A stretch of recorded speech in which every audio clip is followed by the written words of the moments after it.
Hello everyone and welcome to today's story. If you enjoy engaging and heartfelt narratives, make sure to subscribe, like, and leave a comment. Your support means the world and keeps these stories alive. Let's dive in. The glow of the morning sun streamed through the window of our suburban home, bathing the living room in golden light. Everything seemed picture-perfect from the outside. I was a dedicated husband. Maddie was my wife of 11 years. And together we had built a life that others might envy. But lately something was off. Maddie had always been bubbly, the type of person who could light up a room. But in the last few months, her laughter had grown quieter, her eyes often distant. It started with small things: missed dinners, vague excuses about late meetings at work. At first, I brushed it off, chalking it up to the demands of her new promotion. But as time passed, the gnawing feeling in my gut refused to be ignored. One evening, as she sat across from me at the dining table, swirling her fork through her pasta, I decided to voice my concern. "Maddie," I said softly, my voice steady, "is everything okay? You've seemed distant lately." Her eyes darted up to meet mine, wide with surprise, before quickly looking away. "What do you mean, James?" "Everything's fine," she replied, her tone light but unconvincing. Her response didn't settle my doubts. If anything, it amplified them. I noticed she had started keeping her phone closer than usual. She'd smile faintly at her screen, a look of fondness I hadn't seen directed at me in months. That weekend, while she was out with her friends, I made a decision I never thought I'd have to make in our marriage. I needed answers. Against my better judgment, I checked her laptop. Maddie wasn't particularly tech-savvy, and I had a feeling she might have overlooked clearing her browsing history. As I opened the laptop and typed in her password, a detail I remembered from years of helping her set it up, my heart raced. I wasn't sure what I was looking for, but I hoped with every fiber of my being that I'd find nothing. What I found instead was an email account I didn't recognize. The inbox was filled with exchanges between Maddie and someone named Evan. Their conversations were casual at first, work-related topics, jokes, harmless banter. But as I scrolled further, the messages took on a more personal tone. Compliments, shared frustrations about life, and a level of emotional intimacy that made my chest tighten. One line stood out like a flashing warning sign. "I wish I'd met you sooner. You understand me in ways no one else does." The words felt like a punch to the gut. Was this the reason for Maddie's distance? I closed the laptop, my hands trembling. The evidence wasn't damning enough to confront her outright, but it was enough to shatter the trust one had built over the years. That night, Maddie returned home, her cheeks flushed from laughter, as though nothing was amiss. She kissed me on the cheek and asked about my day, her tone cheerful. I played along, but inside I was a storm of emotions. Over the next few days, I paid closer attention to her behavior. Maddie seemed happier, lighter, and it stung to think that someone else might be the reason. I couldn't shake the feeling that Evan was more than just a colleague. Determined to get to the truth, I started documenting her behavior. Her late-night calls, the unexplained absences, the sudden care she took in her appearance before work. I didn't want to believe it, but the evidence was mounting. One evening, Maddie's phone buzzed on the kitchen counter while she was in the shower. The screen lit up with a notification. A message from Evan. My pulse quickened as I debated whether to pick it up. As I stared at the phone, the weight of my decision pressed heavily on my shoulders. This was the moment where everything could change. Was I ready for the truth, no matter what it was? The phone buzzed again, the screen lighting up with another notification. "Can't wait to see you tomorrow. Evan." My breath caught in my throat as I stared at the message. Tomorrow. What was happening tomorrow? 1,000 thoughts raced through my mind, each more painful than the last. My hands shook as I set the phone back on the counter, its glow fading to black. When Maddie came out of the shower, wrapped in her fluffy bathrobe, she seemed more relaxed than I'd seen her in weeks. She kissed me goodnight and climbed into bed, her smile warm but detached. The next day, I decided to take matters into my own hands. Maddie had mentioned a late meeting at work, which aligned suspiciously well with Evan's message. I left work early and parked across the street from her office building, watching the entrance. At exactly 7 p.m., Maddie stepped out, looking radiant in a way that made my heart ache. She wasn't alone. A man in his late 30s, dressed sharply in a tailored suit, walked beside her. They laughed as they strolled down the sidewalk, completely unaware of my presence. I followed them at a safe distance, my mind reeling. Was this Evan? What did he have that I didn't? They entered a cozy restaurant downtown, the kind of place Maddie and I used to frequent before life got busy. I parked nearby and waited, unsure of what I hoped to accomplish. 2 hours later they emerged, their conversation animated. They stood outside the restaurant, and I watched as Maddie leaned in, resting her hand on his arm. It wasn't an overtly intimate gesture, but it spoke volumes to me. My heart sank as I realized the depth of their connection. The next day, I confronted her. "Maddie," I said, keeping my voice calm despite the storm inside me. "How was your meeting last night?" She hesitated, her eyes darting away. "It was fine. Just the usual stuff," she replied, her tone casual but slightly forced. Pressed on. "And Evan? Did he enjoy it too?" Her face froze for a moment, and in that instant I saw the truth. She quickly masked her expression, but it was too late. "I don't know what you're talking about," she said, her voice defensive. I shook my head, feeling a mix of anger and sadness. "Maddie, I followed you. I saw you with him. Please just tell me the truth." Her shoulders slumped, and for a moment, she looked genuinely remorseful. "James, it's not what you think," she began, her voice trembling. "Evan is just a friend. We've been working closely together, and maybe I've leaned on him more than I should have, but that's all it is." Her words felt hollow, but I wasn't ready to let my anger take over. "Then why hide it from me? Why not tell me about him if he's just a friend?" Maddie sighed, her gaze dropping to the floor. "Because I knew how it would look. I didn't want you to think there was something more when there isn't." I wanted to believe her, but the image of her laughing with Evan outside the restaurant haunted me. "Maddie, I need to know if there's anything else," I said, my voice firm but pleading. She looked up at me, her eyes filled with unshed tears. "There's nothing, James. I promise." Despite her reassurances, the seed of doubt had already been planted, and it continued to grow. That night, as she slept beside me, I lay awake, wondering if I would ever truly know the truth.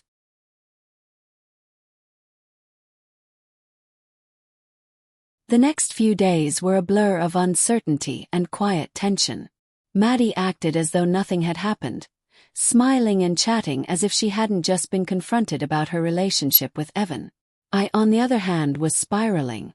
Her promises echoed in my mind, but so did the image of her with him, laughing and leaning into his arm. The trust we had built over 11 years felt as fragile as glass. I needed to know more. Maddie's work schedule gave me an opportunity. She would be attending a conference the following weekend, leaving town for 3 days. The perfect chance, I thought, to dig deeper without fear of being caught. When she left that Friday morning, I waited until her car was out of sight before heading to her laptop again. This time I didn't stop at emails. I went through everything: documents, photos, and even her cloud storage. What I found left me speechless. There were photos of Maddie and Evan, smiling together at what looked like casual dinners, group outings, and even a few candid selfies. In some of them, her expression held a softness I hadn't seen in years. But what truly broke me were the messages. Buried in her chat history was a series of conversations that told a story far different from the one she had given me. Evan: "Can't wait for the conference. 3 days without any distractions." Maddie: "Me too. Just us finally." The implications hit me like a freight train. The conference wasn't just work, it was their getaway. My first instinct was rage, but beneath the anger was a deep sadness. How had it come to this? I thought about our early years, how we dreamt of growing old together, of raising a family, of always having each other's backs. Those dreams now felt like distant memories. I spent the rest of the day going through every detail, hoping to find something, anything that might explain her actions. Instead, I found more messages. Conversations about what could have been, about how Evan understood her in ways no one else did. Each word was a dagger. By the time Maddie returned from the conference, I had made up my mind. Confronting her in anger wouldn't solve anything. I needed to approach this with a clear head and an open heart, no matter how much it hurt. That evening, as she unpacked her bags, I sat her down in the living room. "Maddie," I began, my voice calm but firm, "I need you to be honest with me. About Evan. About the conference. About us." She froze, her hands trembling as she set down a blouse. "James, I already told you. There's nothing going on," she said, but her voice lacked conviction. "I know about the messages, Maddie," I said, watching as her face turned pale. "I know about the photos. And I know about the 3 days you just spent with him." Tears welled up in her eyes, and for a moment I thought she might deny it. But then she crumbled, burying her face in her hands. "I didn't mean for this to happen," she sobbed. "I didn't. I love you, James. You do." But somewhere along the way I felt lost. Like we were just going through the motions. Her words stung, but they also revealed a truth I hadn't been ready to face. Somewhere along the way, we had both let our connection slip. "Maddie," I said, my voice breaking, "if you felt that way, why didn't you come to me? Why turn to someone else instead?" She looked up at me, her face streaked with tears. "Because I was scared," she whispered. "Scared that you wouldn't understand. Scared that I'd lose everything." I sat there, silent, as her confession sank in. The weight of her betrayal was crushing, but so was the realization that I might have played a role in pushing her away. Maddie's confession hung in the air between us, filling the room with a silence heavier than words. I sat back, trying to process everything she had said. Her tears, her regret, her explanation. It was all so much to take in. "I don't know if I can forgive this," I finally said, my voice quiet but firm. "I need time to figure out what's next." Maddie nodded, wiping her face with trembling hands. "I understand," she whispered. "I'll do whatever it takes to fix this. I don't want to lose you, James." Her words sounded sincere, but sincerity couldn't undo the damage. Trust wasn't something that could be rebuilt overnight. For the next few days, we lived in a strange limbo. Maddie kept her distance, giving me the space I had asked for. I threw myself into work, but my mind was constantly distracted by the turmoil at home. One evening, as I sat in the kitchen going through bills, my phone buzzed. It was a message from an unknown number. "You deserve better than this. Call me if you want to know the truth about Maddie and Evan." My heart raced as I stared at the text. Was this a prank? Or was someone trying to help me? After a moment of hesitation, I decided to respond. "Who is this?" The reply came almost instantly. "Let's just say I know Evan. And I know what he's done." My pulse quickened. Whoever this was, they seemed to have information I didn't. Against my better judgment, I called the number. A woman answered, her voice low and steady. "You don't know me, but I've seen what Evan is doing. He's not who Maddie thinks he is. He's manipulative, controlling. He has a history of getting involved with married women and ruining lives." Her words sent a chill down my spine. "How do you know this?" I asked. "I dated him," she admitted. "And he did the same thing to me. He made me believe I was special, that he cared about me, and then he turned everything upside down. I just thought you should know." The call ended, but her words lingered. If what she said was true, Maddie had fallen for someone who thrived on deceit. And while it didn't excuse her actions, it painted a clearer picture of the man she had been seeing. That night, I confronted Maddie again. "Did you know Evan has a history of doing this?" I asked, watching her reaction closely. Her eyes widened. "What are you talking about?" "A woman he used to date reached out to me," I said. "She told me he's been involved with other married women before." Maddie's face went pale. I didn't know," she stammered. "He always seemed so kind, supportive."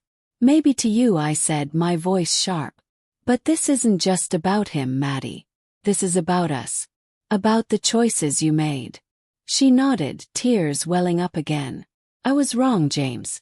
I see that now. I let myself believe things that weren't true. But I want to make it right. I want to fix us. Her plea was heartfelt, but I couldn't ignore the pain she had caused. Fixing this isn't going to be easy, I said. It's going to take more than words. And I don't even know if I'm ready to try. The days that followed were filled with uncertainty. Maddie seemed genuinely remorseful, but rebuilding what we had lost felt like an insurmountable task. I sought advice from friends, from therapists, from anyone who would listen. As I grappled with my emotions, one thing became clear. The path forward wouldn't be simple. Whether we stayed together or went our separate ways, it would take strength, honesty, and time to heal. The days stretched into weeks, and the initial shock of Maddie's betrayal began to give way to a complicated mix of emotions. Anger, sadness, and, most unexpectedly, small glimmers of hope. Maddie seemed determined to prove she wanted to repair what was broken.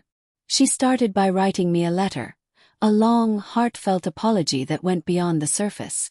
In it, she acknowledged every choice she made and the hurt it caused. James, she wrote, I know words alone can't undo what I've done, but I need you to understand how deeply I regret it. I let my insecurities and selfishness cloud my judgment. I betrayed the trust we built, and I hurt the person I love the most. I will spend the rest of my life proving to you that I can be better if you let me. The letter moved me, but it wasn't enough. Actions would speak louder than words. Maddie began attending therapy on her own, something she hadn't done before. She told me it was a way to understand why she made the choices she did and to become a stronger, more trustworthy partner. I wasn't sure if it would help, but the fact that she was taking steps without being asked gave me a sliver of optimism. Meanwhile, I continued to struggle with my own emotions. Friends encouraged me to move on, but part of me felt anchored by the years we had spent together. The memories, the dreams, the love that had once been so strong. One evening, Maddie approached me hesitantly. I know I can't erase the past, but I want to show you something, she said. She handed me a folder filled with papers. Inside were receipts for the therapy sessions, a signed agreement to cut all ties with Evan, and a letter of resignation from her job. I've found a new position, she explained. One where I won't have to see him. I want to rebuild, James. Even if it's from scratch. Her actions left me conflicted. It was clear she was making an effort, but trust wasn't something that could be rebuilt overnight. I decided to take things one day at a time, focusing on small steps rather than grand gestures. As the weeks passed, Maddie's efforts began to show. She was more present, more attentive, and more honest than she had been in years. She joined me in couples counseling, where we worked on understanding each other's pain and rebuilding the foundation of our relationship. During one session, our therapist asked me a question that stuck with me. What do you need from Maddie to feel safe again? It was a difficult question, but it forced me to articulate my feelings. Consistency, I said. In time. I need to see that this isn't just an apology. It's a commitment to change. Maddie nodded, tears in her eyes. You'll have it, James. For as long as it takes. Her words felt genuine, but the road ahead was still uncertain. One afternoon, while going through old photos, I stumbled upon an image from our wedding day. Maddie and I were smiling, surrounded by friends and family, looking at each other as if nothing in the world could ever come between us. It was a bittersweet reminder of what we once had and what we might still reclaim, if both of us were willing to fight for it. The next phase of our lives felt like walking on a tightrope, balancing between the fragile hope of rebuilding and the lingering pain of betrayal. Maddie's actions over the weeks had been consistent, but consistency alone wasn't enough. One evening, during one of our now regular therapy sessions, the therapist asked Maddie a pointed question. What do you think James needs to see from you? Maddie paused, her hands nervously twisting in her lap. I think he needs to see that I'm not just saying the right things but living them, she said. That I'm willing to face the consequences of my actions without expecting immediate forgiveness. Her response surprised me. It wasn't defensive or desperate. It felt real. The therapist turned to me. How does that make you feel, James? I hesitated before answering. It helps, I admitted. But I still don't know if I can ever feel the same way about us. Maddie nodded, tears welling up. I understand that, she said quietly. I just want to give you a reason to try. Outside of therapy, Maddie continued to make changes. She surrounded herself with a new group of friends, people who supported her growth and didn't condone the behaviors that led to her betrayal. She even invited me to meet them during a small gathering at our home. I want you to see the people I'm choosing to be around, she said. No secrets, no lies. Just honesty. It was a simple gesture, but it meant a lot. For my part, I worked on addressing my own emotions. Anger had been a constant companion since the affair came to light, but I realized it was holding me back. Forgiveness wasn't about letting Maddie off the hook. It was about freeing myself from the burden of resentment. One day, during a walk in the park, Maddie stopped and turned to me. James, I know I've said this 100 times, but I want you to know that I'll never stop fighting for us. Not because I deserve it, but because you do. Her words caught me off guard. They weren't about her redemption. They were about valuing me. Despite the progress, not everything was smooth sailing. There were moments when the pain resurfaced, when doubts crept in, and when I questioned whether rebuilding was worth it. But in those moments, Maddie didn't retreat. She faced my anger, my sadness, and my fears with patience. One evening, as we sat together on the couch, she handed me a small box. Inside was a new journal. I've been writing in one of these every day, she said. It helps me process my feelings and hold myself accountable. I thought you might want to try it too. First, I was skeptical, but I gave it a shot. Writing down my thoughts became a therapeutic outlet, a way to sort through the chaos in my mind. As the weeks turned into months, small signs of healing began to emerge. We laughed together for the first time in what felt like ages. We worked on household projects as a team. We started to rebuild not just trust but companionship.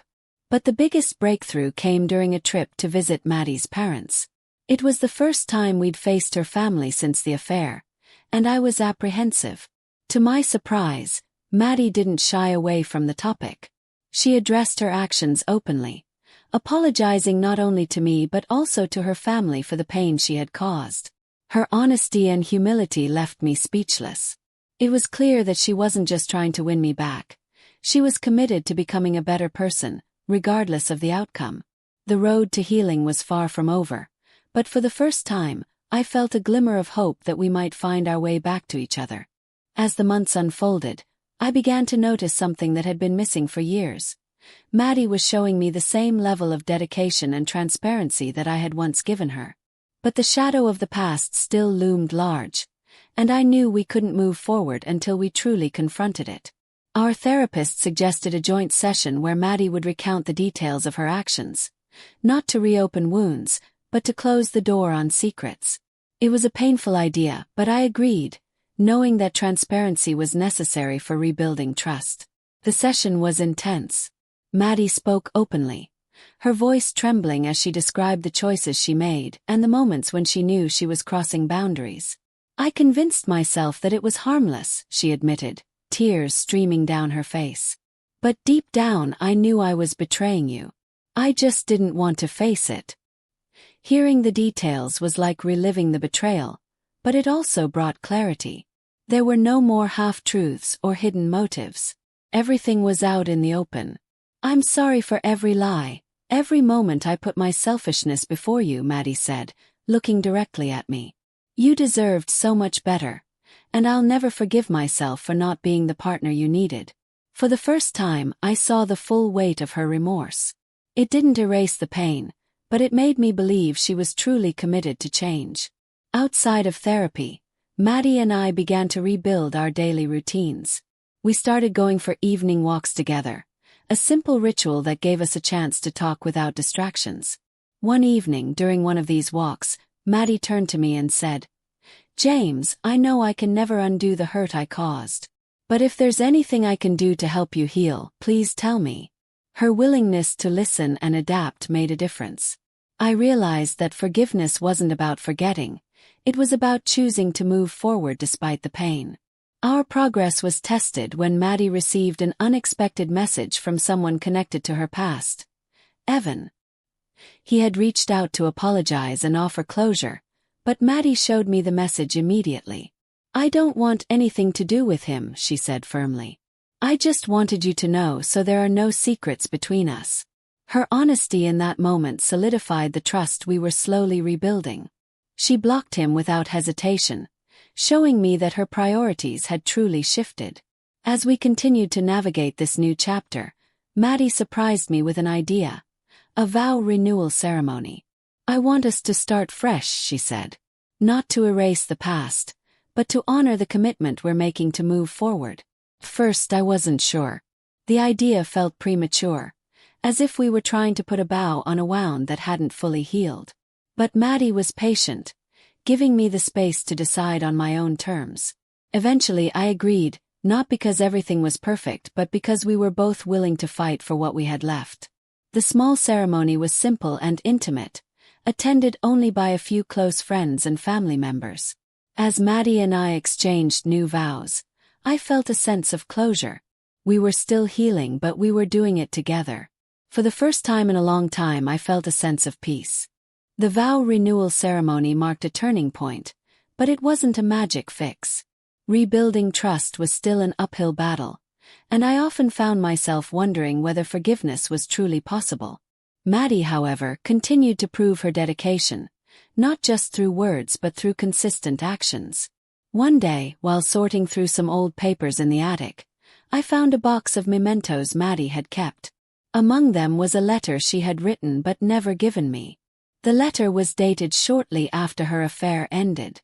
It was raw, unpolished, and filled with regret. "I don't expect James to forgive me," it read. "But I hope one day he sees that I'm willing to spend the rest of my life making up for what I've done." Reading those words hit me hard. It wasn't something she had written to win me back. It was an unfiltered glimpse into her remorse. Maddie continued her efforts to rebuild our relationship, often going out of her way to show that she was committed to earning my trust. One day, she suggested we take a trip together, a chance to step away from the reminders of the past and focus on us.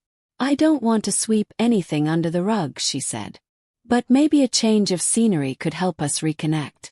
We decided on a quiet lakeside cabin, a place where we could spend time away from the noise of everyday life. The trip was both therapeutic and challenging. Being alone together forced us to confront our emotions without distractions. One evening by the fire, Maddie shared something that caught me off guard. "I've started volunteering at a support group for people who've been unfaithful in their relationships," she said. "It's not easy, but it's helping me understand the damage I caused. Not just to you but to myself as well." Her willingness to face her actions head-on impressed me. It wasn't about earning points or seeking validation. It was about personal growth. Back home, life began to feel a bit more normal.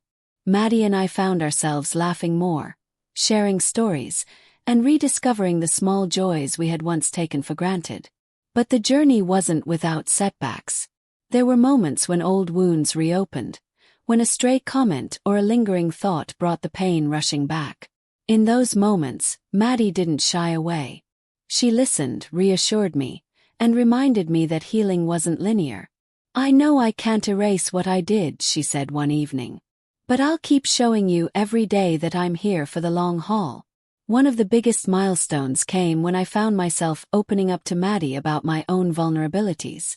For so long, I had been focused on her actions and my pain that I hadn't addressed the ways I had changed. "I've been holding on to so much anger," I admitted. "And I think it's because I'm scared to let it go. If I let go of the anger, what's left?" Maddie didn't try to offer solutions. She simply listened, holding my hand as I worked through my thoughts. "I don't expect you to forgive me completely," she said. "But I hope you know that it's okay to feel whatever you're feeling. You don't have to go through this alone." As time went on, I began to notice something unexpected, a sense of gratitude for the lessons we were learning together. Our relationship would never be the same, but it was evolving into something new, something that felt more honest and grounded. For the first time in years, I felt like we were truly partners, navigating life's challenges together rather than apart. As Maddie and I worked on rebuilding our lives together, I realized something profound. Healing wasn't just about the relationship, it was also about rediscovering myself. Over the years, I had poured so much of my energy into the anger, the hurt, and the betrayal that I had lost sight of who I was outside of those emotions. One evening, during one of our now regular walks, Maddie turned to me with an idea. "What if we started something new together?" she asked. I was curious. "What do you mean?" "Something to bring us closer, to remind us why we fell in love in the first place," she explained. "It doesn't have to be big. Maybe we try a new hobby or volunteer somewhere." The suggestion surprised me, but it also resonated. We had spent so much time dissecting the past that we hadn't thought much about the future. We decided to volunteer at a local animal shelter. It was Maddie's idea, and while I wasn't sure at first, it turned out to be one of the best decisions we made. Spending time caring for the animals gave us a shared purpose, something positive to focus on. One day, while cleaning out a kennel, Maddie looked over at me with a smile. "You're good at this," she said. "I've never seen you so patient." I laughed. "Maybe I've had some practice lately." Her face softened. "Thank you for giving me this chance, James. I know I don't deserve it, but I'm so grateful." As our bond grew stronger, so did my understanding of forgiveness. It wasn't about erasing the pain or pretending the betrayal hadn't happened. It was about choosing to move forward even when it was hard. One afternoon, I found Maddie sitting at the kitchen table, deep in thought. "What's on your mind?" I asked. She hesitated before speaking. "I've been thinking about how much I've taken for granted over the years. You, our life, everything we built together. I don't want to make that mistake again." Her vulnerability struck me. Maddie was no longer the same person who had made those choices. She had grown, and so had I. Despite the progress, there were still moments when the scars of the past resurfaced. A song on the radio, a stray comment from a friend. Small triggers that brought back the memories of her betrayal. But Maddie never shied away from those moments. "I know this isn't easy for you," she would say. "I'll always be here to talk about it whenever you need." Her patience and understanding reminded me that while the past couldn't be undone, the future was ours to shape. The real breakthrough came during a quiet evening at home. Maddie handed me a journal she had been keeping since the affair ended. "I've been writing in this every day," she said. "It's helped me process everything. What I did, how it hurt you, and what I've learned." I opened the journal and read the first entry. Her words were raw, honest, and filled with a deep sense of accountability. "I want you to have this," she said. "Not because I expect you to read it, but because I want you to know that I've been doing the work." Her gesture moved me. It was a testament to the changes she had made, not for my sake, but for her own growth. As we neared the end of this chapter in our lives, I found myself reflecting on how far we had come. The road hadn't been easy, and there were still challenges ahead. But for the first time I felt like we were truly in this together. Maddie's actions spoke louder than words ever could. She showed me that redemption wasn't just about saying you're sorry. It was about living in a way that proved it every day.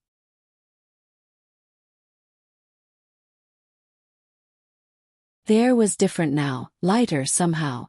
I had always thought that healing meant forgetting, but the truth was, it was about understanding, growth, and ultimately acceptance.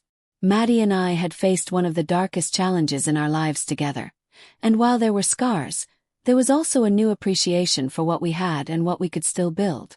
It wasn't just about our relationship anymore. It was about building ourselves as individuals too, reclaiming the parts of ourselves we had lost or neglected along the way. As much as we had healed as a couple, I had also begun to heal as James. Our family and friends had been a huge part of the process. First, they were all skeptical. They knew the story of what had happened, and many of them couldn't understand why I had stayed. But as time went on, they saw the changes in Maddie and the shifts in our dynamic. They saw that we weren't the same people we were a year ago. One afternoon, I met up with a few close friends at the local coffee shop. They had supported me throughout the chaos, listening patiently when I needed to vent, offering advice when I sought it. "So, how are things going?" Mark asked, leaning forward, concern still present in his eyes. I smiled, feeling a sense of peace that hadn't been there before. Better. Things are definitely better. Good, he said, taking a sip of his coffee. Can tell. You seem more relaxed. I laughed. It's taken some time, but I'm getting there. Maddie and I continued to volunteer at the animal shelter. It became our thing, a regular commitment that gave us purpose. One day, as we were sitting in the office, Maddie looked at me with a contemplative expression. You know, she said softly, I never really understood how important this was until now. Working together, giving back, it's like we're building something better. He nodded. It's true. Sometimes, helping others is the key to helping yourself. There was a long silence as we both reflected on that thought. Then she took my hand, her fingers gently intertwining with mine. I love you, she whispered, the sincerity in her voice unmistakable. I love you too, I replied, squeezing her hand. Over the next few months, Maddie and I continued to grow together. There were challenges, of course, but they were different now. We weren't battling ghosts from the past anymore. We were facing life side by side as equals. And for the first time in a long time, I believed in the future again. We talked openly about our hopes and dreams, about what we wanted in the years ahead. It was no longer just about surviving the fallout from the affair. It was about thriving together. And as the days turned into months and the months into years, I realized that no matter how tough life had been, I had learned something invaluable. Forgiveness wasn't just for the other person, it was also for yourself. One quiet evening, as I sat in the living room reading, Maddie came in, holding a small box. I have something for you, she said, her voice soft and full of emotion. I set my book down and looked at her curiously. She placed the box in my hands, and I opened it carefully. Inside was a small pendant on a silver chain. A simple, elegant design, nothing too flashy. But when I looked closer, I saw that it was engraved with 2 words. Second chances. Tears welled up in my eyes as I held it. Maddie, this is. I wanted you to have something to remind you that we've overcome the worst of it, she said quietly. And that I'm here, for you, for us. I reached out and pulled her into a tight embrace. Thank you. I don't know how to put into words what this means. As the years passed, the pain of the past slowly faded, replaced by new memories. Stronger, more resilient memories. Maddie and I had built something beautiful from the ashes of our brokenness. We weren't perfect, but we were stronger than ever. And for the first time in a long time, I didn't feel like I was holding on to something that had been broken. Instead, I was holding on to something that had been rebuilt, stronger, wiser, and more deeply connected. It was a crisp Saturday morning, and Maddie and I were sitting in the kitchen, sipping coffee and chatting about our plans for the weekend. We'd come a long way since that moment of devastation. Our home, once filled with tension, was now a space of calm. It was a place where we could laugh, talk, and simply be together without the weight of past mistakes looming over us. Have you thought about the future? Maddie asked as she glanced over the newspaper she had been reading. I looked up at her, raising an eyebrow. The future? She smiled. Yeah, where do we see ourselves in a year, 5 years, 10 years? It was a question we hadn't really discussed in depth until now. We had been so focused on getting through each day, each hurdle, that thinking about the future seemed almost impossible just a few months ago. But now, the thought of a future together no longer felt daunting. I paused, trying to formulate my thoughts. I think the future is looking brighter than ever. I feel like we're in a good place now. She nodded. Me too. It feels like we've finally found our rhythm again. There was a long pause as we both reflected on how far we had come. Our relationship, once hanging by a thread, had been rebuilt through communication, trust, and the willingness to work through the pain. It was a slow process, but it was worth it. One of the things Maddie and I had learned in the aftermath of the affair was the importance of personal growth. We had both realized that we needed to take responsibility for our individual actions in order to make the relationship work. I had learned to be more open with my emotions, and Maddie had learned to confront her own fears and insecurities. Our individual growth was mirrored in our relationship. It was no longer just about fixing what had been broken. It was about creating something stronger, a foundation that would last for the long haul. A few weeks after our conversation in the kitchen, Maddie suggested that we attend a couples therapy session. It wasn't because we were struggling, but because we wanted to keep strengthening our bond. The idea wasn't new to me. I had always believed in the power of therapy. We found a therapist who specialized in relationships and began attending sessions together. First, it felt awkward. There were moments when we were forced to confront things we had been avoiding. But as we continued, it became clear that the therapy wasn't about fixing a broken marriage. It was about building a deeper understanding of one another and learning how to be the best partners we could be. One evening, after a particularly insightful therapy session, we walked back to our car in silence, each of us lost in thought. As we got in, I looked over at Maddie and saw a glimmer of something in her eyes, a look I hadn't seen in a long time. "I'm proud of us," she said quietly, breaking the silence. Smiled. "Yeah, me too. We've come so far," she continued. "And I know we still have a long way to go, but I think we're on the right path."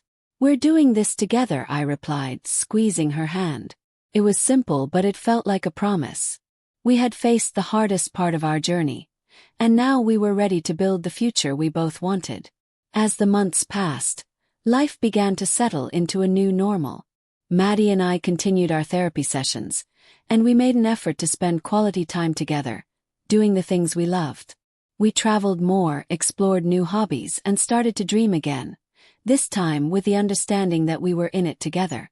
There were still difficult moments, of course. Trust, once broken, is never fully restored overnight. But we were learning to be patient with each other, to recognize when we needed space, and when we needed to lean on one another. And slowly but surely, the past began to feel like it belonged there, behind us. One weekend we took a trip to the coast. The weather was perfect, sunny and warm with a gentle breeze off the ocean. We rented a small cottage, and for the first time in a long time, we allowed ourselves to truly relax. There were no obligations, no distractions. Just the two of us together in a beautiful place. That weekend was a turning point for us. It wasn't about the places we visited or the things we did. It was about the way we felt. We were finally at peace with each other and with ourselves. It was the first time I had genuinely felt like we could take on whatever the future had in store for us. As we walked along the beach that evening, the sun setting in the distance, I took a deep breath and looked at Maddie. I know things haven't been perfect, but I truly believe that what we have now is something worth fighting for. She smiled, her eyes sparkling with sincerity. "I feel the same way. I'm so grateful for you, for us. We're stronger than we've ever been." And for the first time in a long time I believed it too. We had come through the storm, and now we were ready to embrace the calm. The months had passed, and life had finally found its rhythm again. Maddie and I had come to understand each other in ways we never had before, and the connection between us had deepened. It wasn't just about forgiveness anymore. It was about genuine love, rebuilding, and finding our place in a world that, at times, felt uncertain. As I sat across from Maddie one quiet evening, watching her smile as she looked out the window, I couldn't help but think about how much we had both changed. Our love story had been marred by betrayal, but it had transformed into something even stronger. We had learned to face the reality of our situation head-on, to tackle the hard conversations, and to heal piece by piece. "I was thinking today," Maddie said, breaking my thoughts, "about how far we've come. It feels like we're in a completely different place now." I smiled, nodding in agreement. "I think we are. And honestly, I couldn't be more proud of us." The journey wasn't over. I knew that. There would always be bumps along the way. But what mattered now was that we were in this together. We had built something real, something worth protecting. We had found our strength, not in perfection, but in the way we had worked through the hard times. One Saturday a few weeks later we decided to take a trip. We hadn't done anything like it in years. Just a spontaneous weekend away, no plans, no expectations. We packed our bags, left our phones behind, and headed to a quiet cabin in the woods, far from the distractions of everyday life. That weekend marked a turning point for us. As we hiked through the woods and spent hours talking, laughing, and just enjoying each other's company, I realized something. The person I had been before the affair, angry, mistrustful, distant, was gone. And the person I had become, through all the pain and the healing, was someone who valued this relationship more than anything. Maddie had changed too.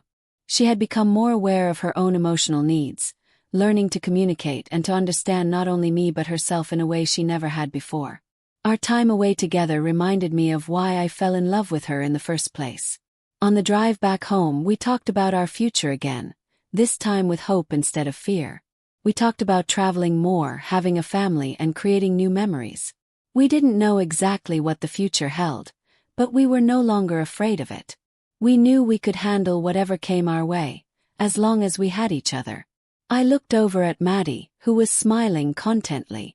"You know, I think we're going to be okay." She turned to me, her eyes sparkling with warmth. "I know we will." The next few months were filled with small victories, milestones that showed us just how far we had come. We had both forgiven the past, but we never forgot the lessons we had learned. We worked hard to nurture our relationship, not because we had to, but because we wanted to. And that's the key. After everything we had been through, we finally realized that love is a choice. It's a choice to trust, to forgive, to grow together. It's not something that just happens. It's something you actively build every single day. As I sit here now, reflecting on the journey, I can honestly say that I wouldn't change a thing.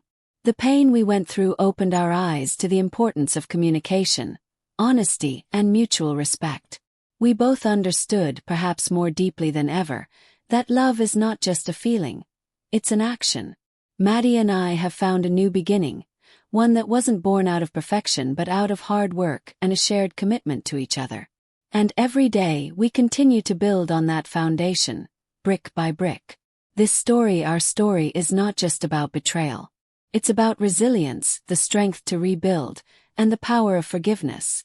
Relationships are never easy, and they're not always straightforward, but with patience and love, there's always hope. Thank you for following this journey. If you've enjoyed this story, make sure to like, comment, and subscribe to hear more of our experiences and others. Your support keeps the story alive, and we can't wait to share more with you.